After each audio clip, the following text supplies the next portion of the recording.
64 Tacos Podcasts presents Is This Song Good? This is episode 74. Salt-N-Pepa, Whatta Man, with En Vogue.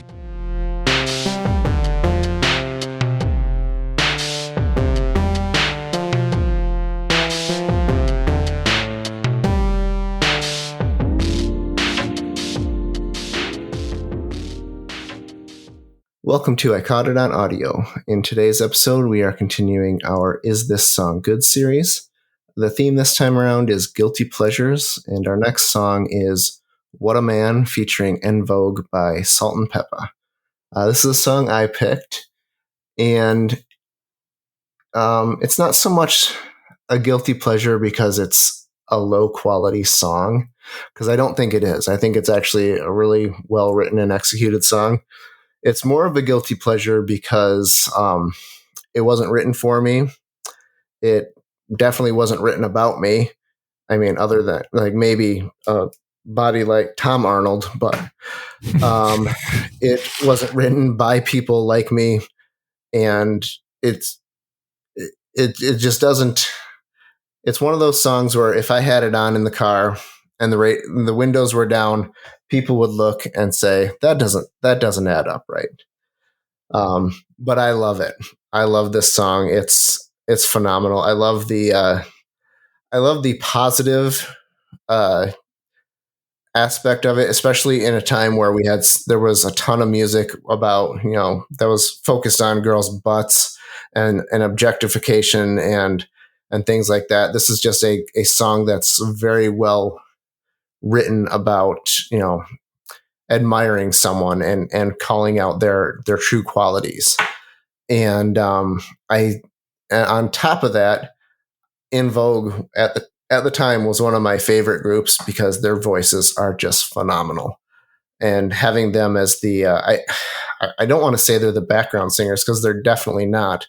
But you've got Salt-N-Pepa rapping, and then you've got En Vogue singing the parts from the original song. And you guys probably know, but this is a cover of what's her name? Linda Lindell song. So yeah, what do you guys think about this one?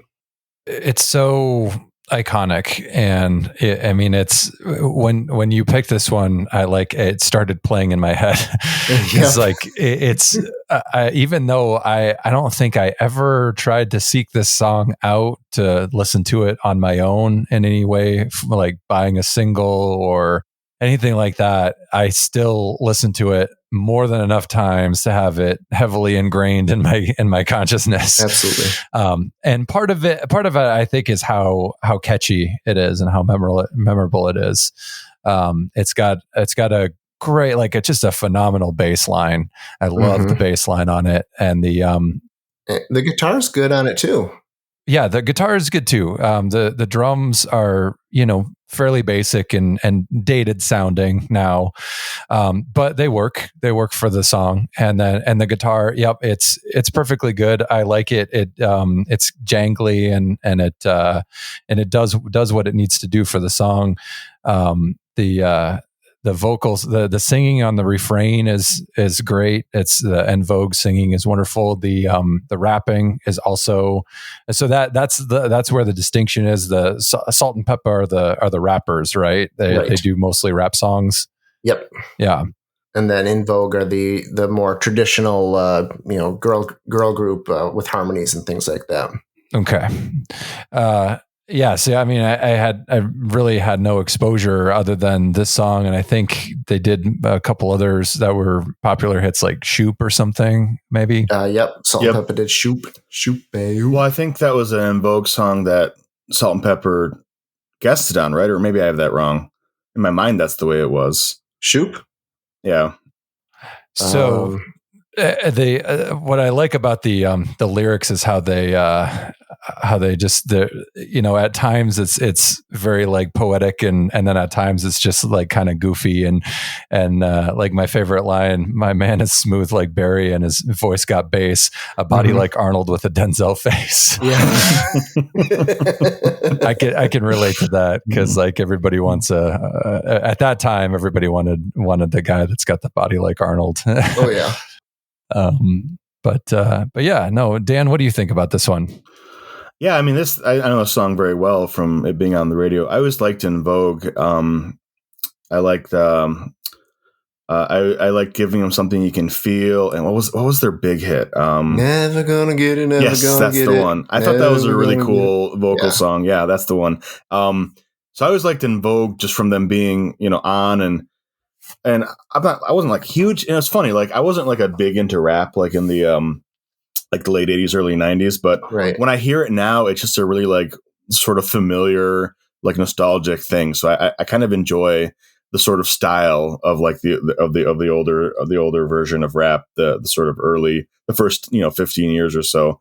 I have a very specific memory of when we were freshmen in high school. I don't know if you remember this, Dave. Well, we were young and knew everything. I remember that. Correct. Yes, that's exactly where I was going with that. Let's talk about the freshmen. No, let's. There was a talent show where people were lip syncing, and they did. Sure Shot. Sure Shot is the beast. Yeah, they did the Beastie Boy Sure Shot. Someone did REM End of the World as We Know It, and then this song got done, and I remember hearing the scuttlebutt. It was that they were allowed to do this song, but they couldn't do the line, "I think I want to have your baby." You so crazy. Yeah. I want to have your baby. And so like the person who was lip syncing that part, like, like covered her mouth or whatever when they put that out. I was like, oh yes, that's pretty racy for a Christian high school. Yeah. I like this song. It's a fun song. I don't really think of it as like a guilty pleasure quite. It's just one of like that giant list of songs that remind me of being like, 13 or 14. And sort of everything about that. So I liked it. I liked hearing it again. But it's one of those songs that's so ingrained because it was just huge when it came out. Yeah. I didn't have to listen to it too many times. No. It was like, yep, this is all very, very familiar to me. Yeah. No, it's just so much fun. The video is crazy. You got all the ladies dancing and using the men as props, basically. Yeah, all the male models looking handsome. Models. Yep. Yeah.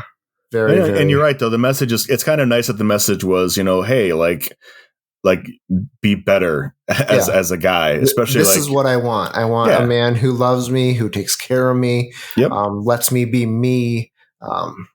Takes care of his family. Yeah, takes care of his family. And it's a nice rebuttal because you're right. There was especially at the time a lot of the sort of misogynistic angle, and they were a female rap group, and they're like, all right, well, I'm going to tell you what I actually want, right? And you can want whatever you want, but I like the message of this one. Yeah, and it's a great use of the original song. I don't know if you guys went and listened to the original at all, but I didn't know it was a cover, so now I'm going to do that after this. Yeah, it's a Linda Lydell song. Yeah, I'd be curious to hear it. I read that as I was, preparing, but I didn't go and listen to it. But it's funny how many times that you first heard a sample as part of a rap song, and you're like, oh yes, that's from that, and then later on you're like, oh no, that's a sample of this other song. And I just never thought about that when I was like 10 or 12. I was like, oh, this is. I assumed that they recorded the drums, guitar, and put the and the bass and all that, and I just didn't really think about it that way. But yeah. Yeah, cool. And they very well may have, because you've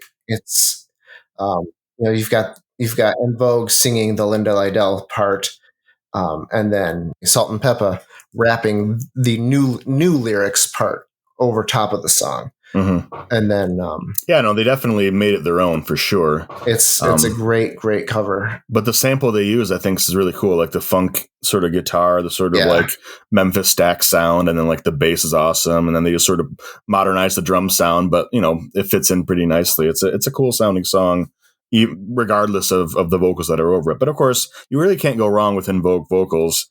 And then it's got that great like late 80s, early 90s rap sound that I'm like, I don't know if I loved it then because I didn't really think about it, but in context, I'm like, I like this. This sounds familiar and normal to me. Like, compared to, I'm just not on top of the modern rapping styles as much because I don't listen to it very much, and this just feels comfortable to me.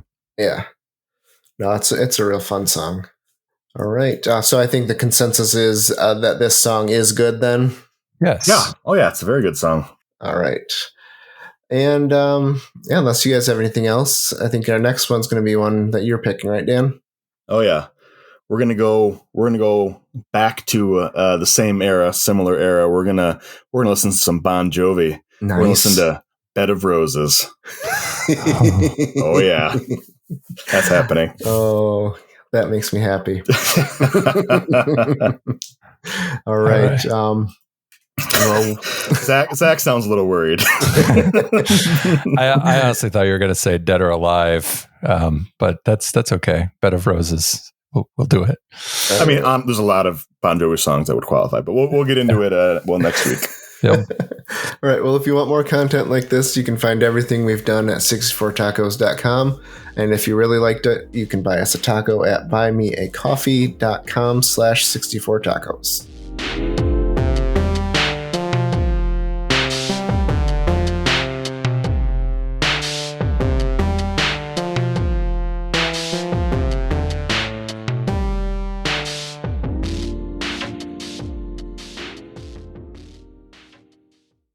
I caught it on audio.